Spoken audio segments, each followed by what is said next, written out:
Welcome to WAHNcast, the official podcast of the Women's Affordable Housing Network. This is our space to connect, get real, and talk about what's really happening in housing, from bold leadership to resident stories that ground us in purpose. We're here to amplify voices, strengthen each other, and share the kind of conversations you'd have with a friend who gets it. Because when our voices are amplified, our communities grow stronger, and so do we. Welcome back to WAHNcast. Today's episode is called Where Green Meets Good, Building Wealth and Sustainability for All. We're so excited to be joined by Dr. Reginald Parker, President and Chairman of Friedman Green Bank and Trust, an engineer, innovator, and visionary leader who's helping reimagine what equity looks like in energy and finance. Dr. Parker has spent his career turning ideas into impact, commercializing technologies, advancing renewable energy solutions, and creating financial pathways that make capital and sustainability accessible to communities that have been historically left out. In this conversation, we'll explore how clean energy and community development intersect, how access to capital can become a tool for justice, and how we can play a role in building a greener and more inclusive future. So whether you're in affordable housing, finance, development, or advocacy, this one's for you. Let's dive in and listen to what happens when green meets good. So welcome, Dr. Parker. Thank you for having me. I am so excited. We are so excited to have you here, and I can't wait to introduce you to all of our members. So you've built an insanely impressive career spanning technology, renewable energy, and community finance. Can you share a defining moment when you realized your calling was to make capital and opportunity more accessible to the underserved communities? And can I also share, we had an amazing guest from DC, Kat. I cannot say her last name without looking at it, and I don't have it in front of me. She's amazing. But she renamed underserved communities to underestimated communities. And I wanted to share that with you. That's one of the things I say, underestimated as well.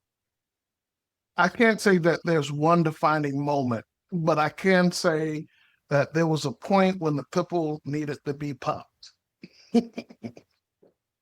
What I mean by that is that I was looking at the Green Bank movement, and I noticed that we had community lenders that knew the community, had a great relationship, had been doing things in the community, but didn't understand green lending. And we had green banks who understood green lending, but did not have a relationship with the community. And the first thing I said is the community is going to get hurt. I don't want to be a banker, but I must for the community. I grew up poor, and I didn't want to see people miss out on the opportunity and have people who have goodwill and good heart who were not able. So I stepped in to help bridge the gap, provide services to both, not only the community who needed the product through financial assistance, but also to work with the lenders, whether or not they're green or community, to help them bridge the gap as well. So that was the pimple that needed to be popped. But there's a long journey that caused the pimple to grow. You got that. It's amazing too how you're able with all your backgrounds to be like, wait a second, I spot like the missing puzzle piece and I'm going to become that puzzle piece so I can make this work for both sides. It's amazing because it's like you weren't busy enough, right? And you have 4 kids, I believe you told me. Yeah, I was sitting down in front of a philanthropic guy, a charitable giver. I'm not going to call out his name or his foundation. And he was like, you should just stick to developing projects and technology. I was like, I'll put that on hold because my people can't miss out on this opportunity. Yeah. And I've seen you, Dr. Parker, you and your teammate, Lena, when you say that you get in there and figure out how it can work for both sides, I've seen people thrive from what you all are doing. I just made another introduction last week because you all, I know, yay, but I've really seen people that have struggled to get the opportunity to be capitalized for no reason. And I've seen their world change over the last year, 2 years with having met you all. So thank you for what you're doing. And it is making a huge difference. And WAHN will continue to make intros. Everyone listen careful because we're here to make intros. And we're here to help. We love it. So Friedman Green Bank and Trust, you're bringing financing, technical assistance, and clean energy solutions to high potential communities. What are some of the most meaningful projects you've seen come to life? And what impact have they had beyond just the numbers? There's this church that's located in Hayward, California, and it's over 20 plus years old. When the pastor, now bishop, took over that spot, it was drug-ridden, gang-oriented, and he started serving chicken dinners to the people who were selling drugs on the corner. Okay. And the whole community around, he bought up. The church was able to buy up a lot of that area and turn it into affordable housing and other things that the community needs. Just recently, they built a building where the community can go in and work out.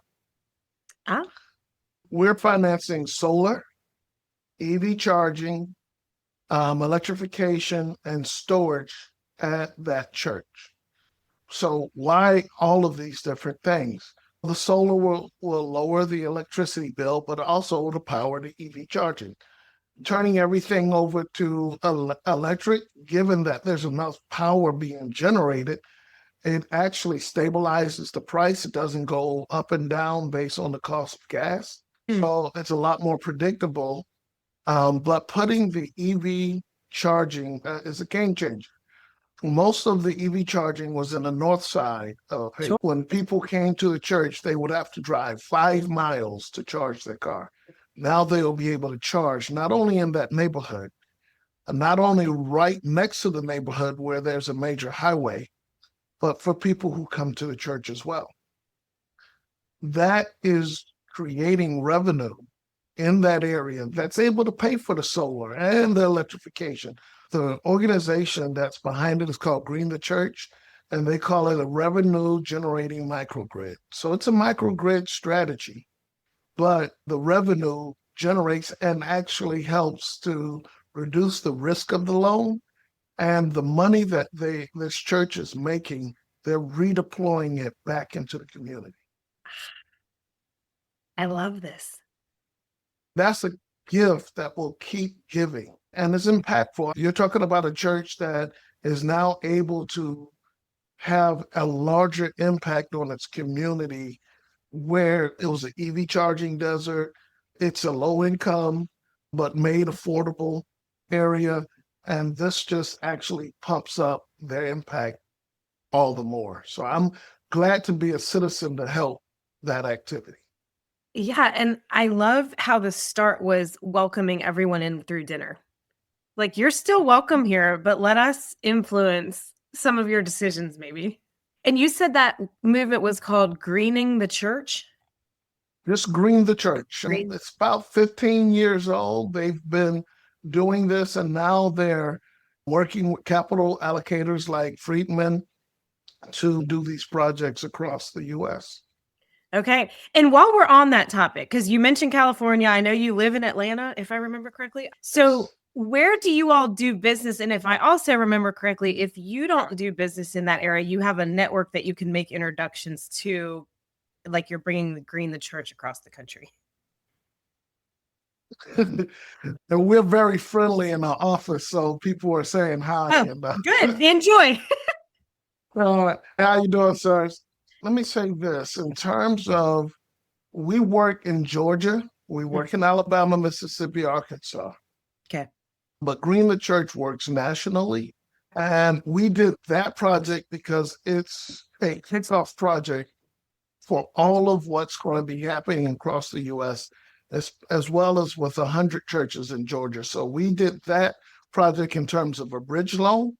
And then we sourced a long-term partner who's actually about 5 miles from the church that they didn't even know about, but they were in our network. So the permanent financing will come in Q1 of next year. But we've been able to bridge that project and bring it to this point. And because of that, we get our money back and we redeploy it here throughout Georgia, Alabama, Arkansas, and Mississippi. We call that GAME for Georgia, Alabama, Arkansas, Mississippi expansion. So we expanded throughout the Southeast to make a difference here, but sometimes you have to go somewhere else to create that opportunity. Back to your brilliance and the innovation. I could just sit with you all day and soak it up. So you've also developed technologies and commercialized millions in new products. How do you translate lessons from innovation and engineering, which is I call myself a recovering accountant, covering CPA, you're a recovering engineer right now, into social impact and community finance world? It's all about design. When you're engineering something, it doesn't exist. In reality, it exists in your mind, and you have the equations that will be able to get you there. I did do business school, so even though I'm an engineer by training, I'm also a trained business person. And I worked at Boston Consulting Group, which is a strategy company that helps you to develop, and they taught me how to develop solutions in the midst. And that was just what we did in engineering. So I was able to bring all of those things together strategically to figure out how to fill that gap that we were talking about with the community lenders and the green banks. And so I said, first thing we need to do is get a very large pipeline through partnerships. Then what we need to do is put together a training program. So we did our third year of Anchor, Accelerating Climate Resiliency and Renewable Energy, where we show people how to unlock the cheat code so that they can actually prosper. So people start believing that we actually knew what we're doing and listening and using those best practices. Then we did something that was akin to my background. We built technology that would help them to scale. I used a lot of what I knew to bring here, and then I partnered with a lot of different people and brought in resources like Lena, like Tim, who had a much richer background in lending, and so that we could blend all of these things together. So I became a banker by using my educational background.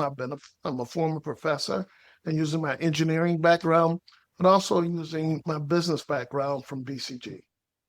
We're so lucky to have your engineering mind and bringing all these talents into the housing to ensure people are obtaining and retaining and able to afford to stay in their homes. So I think we're very lucky because some of us trained in business are missing that engineering mind. But I'm just watching you even talk and pull together all these ideas. And I'm like, engineering minds bringing it all together. Where there's a problem, let's fix it. Let's develop the solution. It's very entertaining to watch how you think. In your experience, what are some of the key barriers in green finance and equitable energy access? And what strategies have been or are being developed to overcome those? Traditional lending doesn't they just miss the opportunity of understanding these are people who are paying their bill. They're paying $200 a month. With this deployment, this new tech to come into their house or this old tech to come into their house, their bill will be cut 20, 30, 40%, and then go to zero in 7 to 10 years. If they can afford 200, they can afford 140. So why does their credit score matter? We're trying to help them out. We look at their ability to repay, not their credit score, because the credit score is not telling me anything when they are able to pay 200. Yeah, they're able to pay 140. You've saved them $60. That $60 has made them more sustainable. So a lot of traditional underwriting techniques from the regular banks or even the community lenders, they miss that. And community lenders, they struggle sometimes understanding the difference between a kilowatt and the kilowatt hours. Green lenders, green bankers usually do residential, but they don't do commercial. So they miss out multifamily. And so what we're trying to do is share with them learnings from all of these different pieces so that they are able to provide these resources to people who so desperately need it. I love this so much. A real life story that just happened last week. One of my friends, I guess it was last month now, but one of my friends is trying to get a mortgage and he has an interesting situation in how he's paid because he's owner of a firm.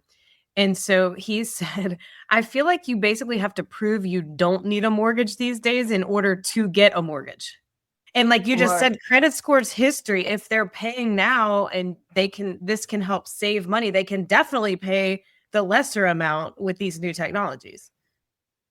And I'm going to say the other part is where they say pigs get fed and hogs get slaughtered. There's some people who are gaming the system and they hear about these programs, grant programs, and they say, okay, you got 14,000. I could charge you 28,000. I'll still get 14,000 of a grant and you pay me 14,000 for a $12,000 implement. It costs 12,000. Why don't you just charge 12,000? You would have saved the homeowner 14 and you would have left $2,000 of rebates in the system. That $2,000 can help Miss Annie down the street who needs it. You don't have to be a hog. And we find that there's some bad actors. And so that's one of the things that Friedman does is that we make it make sense. I like that. That's your tagline. It's consumer protection. You have to do that. Yeah. And that $60, like in your example, $200 to $140, that $60 is what we're talking about, someone's groceries, someone's transportation to work. Do you know what I'm saying? That's a huge impact. Yeah. In Georgia, 1 out of every 11 people are energy burdened, meaning that they are forced sometimes to make a decision on whether or not to pay their utility bill, their mortgage, their grocery, or meds. And so if we can help them save that, we reduce those anxieties. When it gets cold, you shouldn't get sick because you can't pay for your meds. Exactly. No, you make it make sense, Dr. Parker. For women and allies in affordable housing, our WAHN community, what should we be thinking about when it comes to energy efficiency, resilience, and partnerships with organizations like Friedman, Green Bank, and Trust? So I'm going to pull from the last question. Okay. I truly believe in affordable housing, but I also believe in the total cost of ownership. You're going to have a rent and you're going to have a mortgage, but you'll also have to look at the utilities that go along with it. If you don't design the house to be net zero, they may be able to afford the rent, but they can't afford the utilities.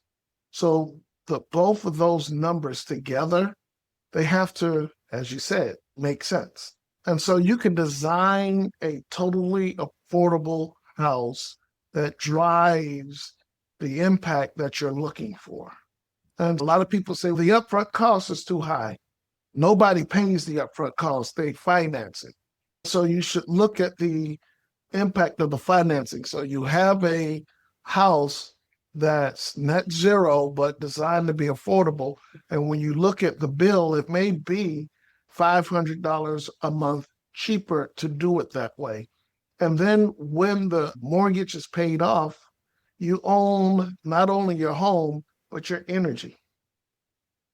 And you're so right. It's the total cost of household that matters. Because you can put people in affordable housing, but if they can't afford the utilities, they're out. And that affordable housing didn't make as much of an impact as you originally thought. We want it to be a whole solution. And so energy efficiency reduces the number of kilowatt hours you use, right? Solar reduces the cost of those kilowatt hours. Putting them both together can cut your bill 50 to 70%. Yeah. Sometimes wipe it totally out if done correctly. Now, you might have mentioned this earlier. I heard you talking about educating people because some only do single family, some do multifamily. Does Friedman, Green Bank, and Trust finance both single family and commercial building related to these energy solutions? Okay. We have a mandate to serve all parts from commercial to consumer. Awesome. Okay. You emphasize that economic equity and environmental sustainability must go hand in hand. How do you make sure projects deliver benefits that truly reach the local community, from job creation to ownership and wealth building? Here's an interesting way of thinking about that. Equity is self-selecting, if you will, with our Green Bank. We provide low interest rate loans that doesn't care about your credit score. So when we go to places, we partner with rebates and things of that nature. So you may have a project that cost you $16,000. We help to introduce you to $10,000 to $12,000 of rebates.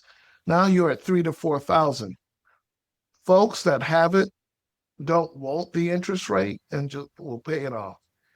Otherwise, the folks that don't have that amount of money sitting in a bank, and a lot of us don't, they're able to get low-cost financing, and that helps.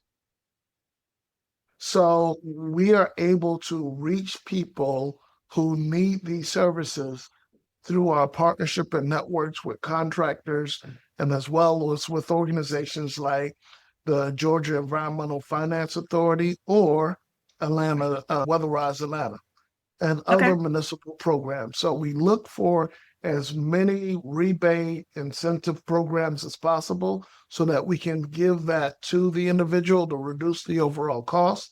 Then we match it with low-cost financing. It's amazing.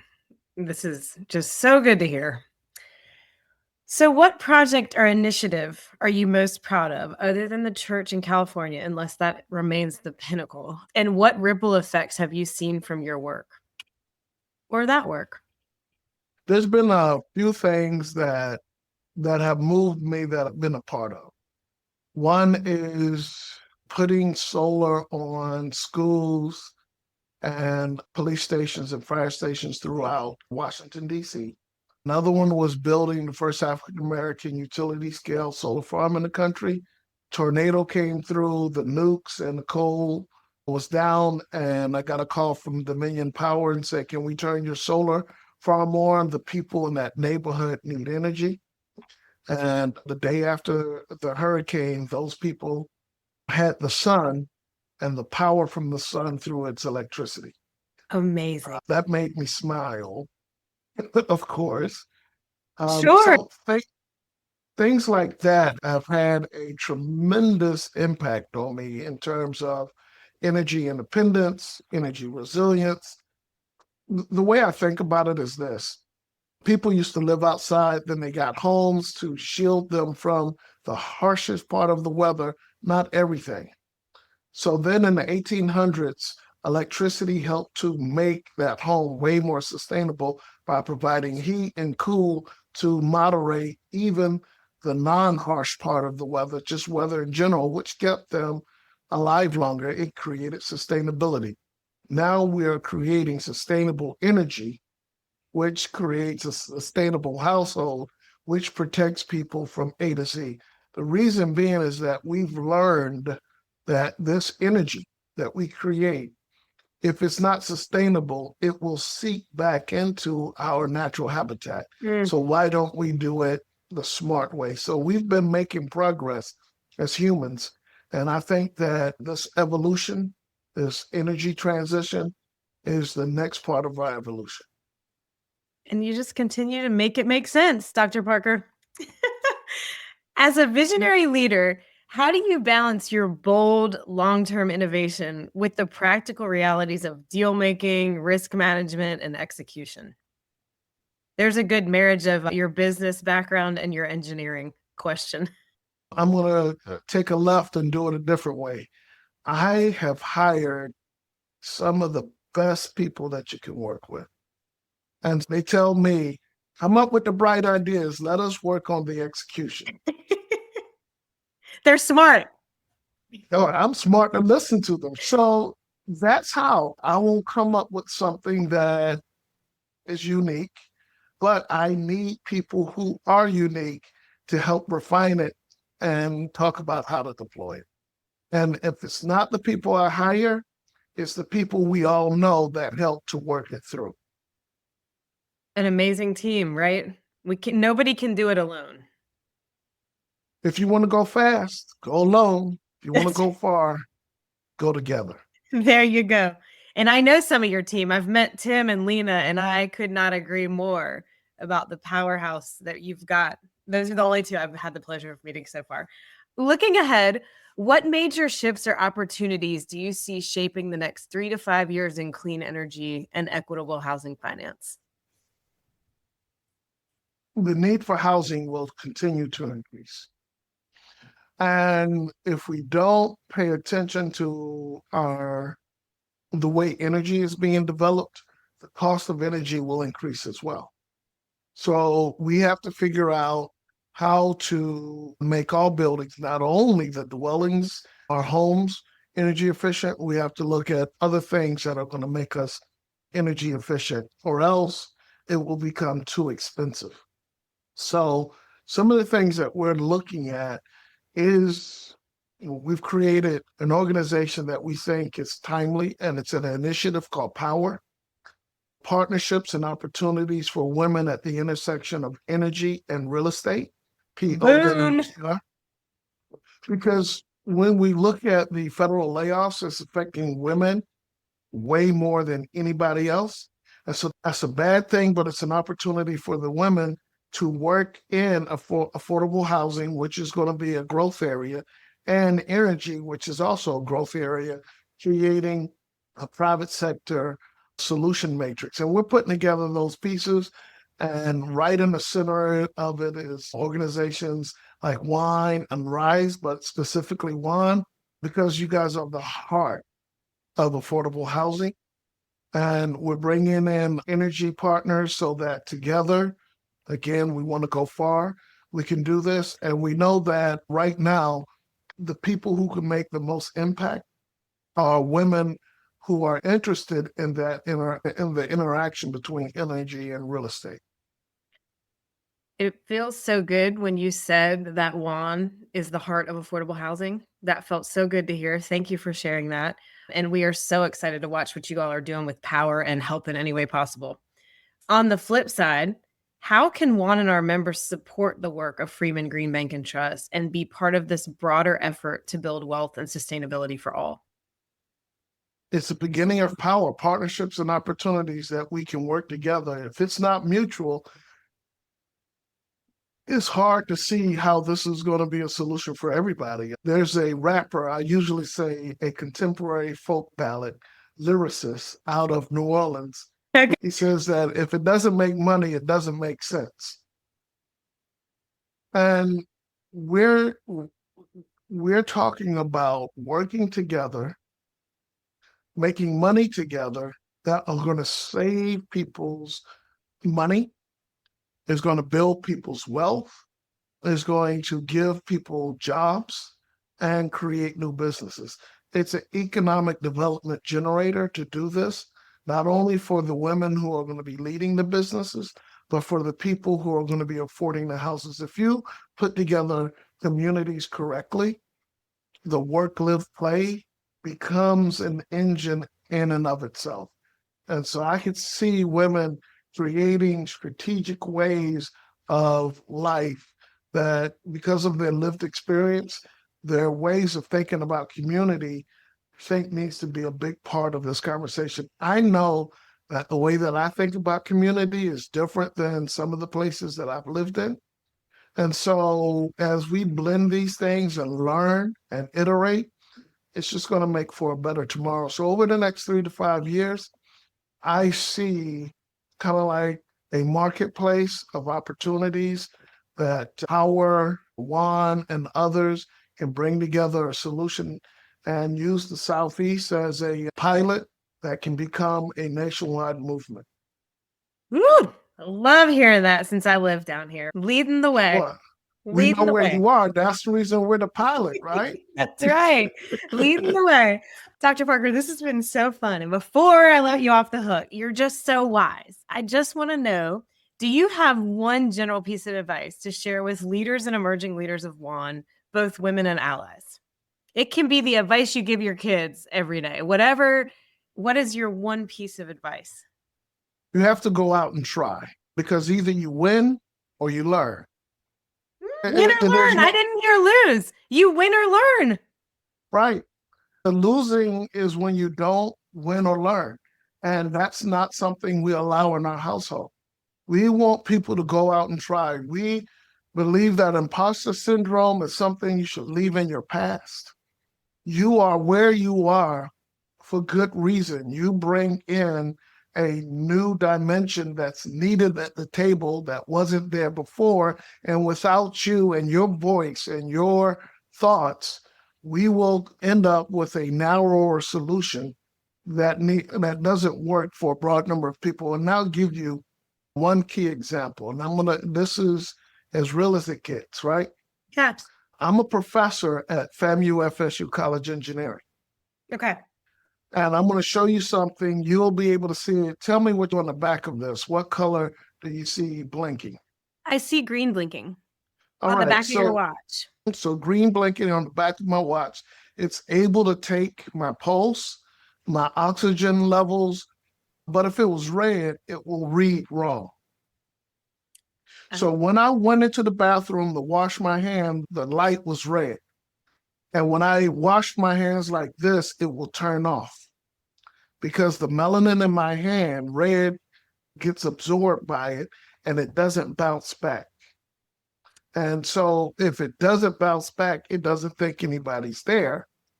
And so it kept turning off for me. So I had to go like this and wash one hand and wash the other hand so that it would stay on. And I'm saying the design team did not have an African-American on it. Yes. So, you say DEI doesn't matter. When your design team doesn't have a woman on it, you end up with cars that are too long and visors that are too thin. The first Tesla was made like that until a woman sat in it and she almost fell back. And then when she pulled down the visor, it was this thin. Because the 6'5" guy, the team, they made a Tesla for them, not a Tesla for all. This is why you're a professor. These great examples are like so sticking in my brain live right now. So if you're not at the table when you're at a meeting and it was like, oh, I don't fit in, I don't have their background. Their background is going to lead to bad decisions because it's not broad enough. Your background is different. That's why you're at the table. We need your voice.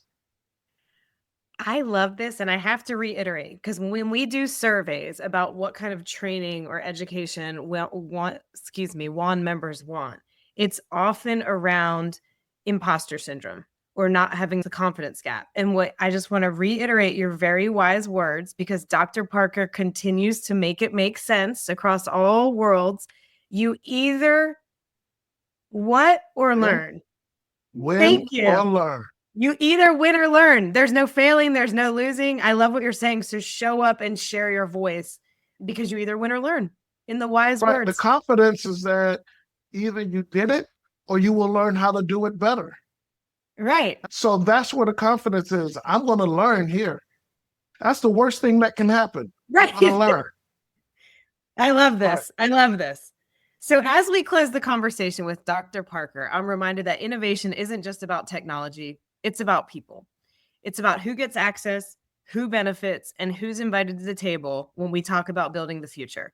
Dr. Parker, I can't thank you more. You're leading with purpose. You're showing us what's possible when equity, energy, and empathy come together. And thank you to our listeners for being part of this growing network of women and allies, shaping a more sustainable, inclusive world. My pleasure. Thank you for having me. Of course. Thanks for being here with us on WAHNcast, the official podcast of the Women's Affordable Housing Network. Every guest, every story, every listen helps us keep this space real, rooted, and resonant, and we're so glad you're a part of it. Big thanks to our guests for sharing their time and knowledge with us, to our sponsors for making this platform possible, and to you for tuning in, sharing, and helping us keep this conversation going. Be sure to follow, rate, and share WAHNcast wherever you listen, and bring a friend next time we save them a seat.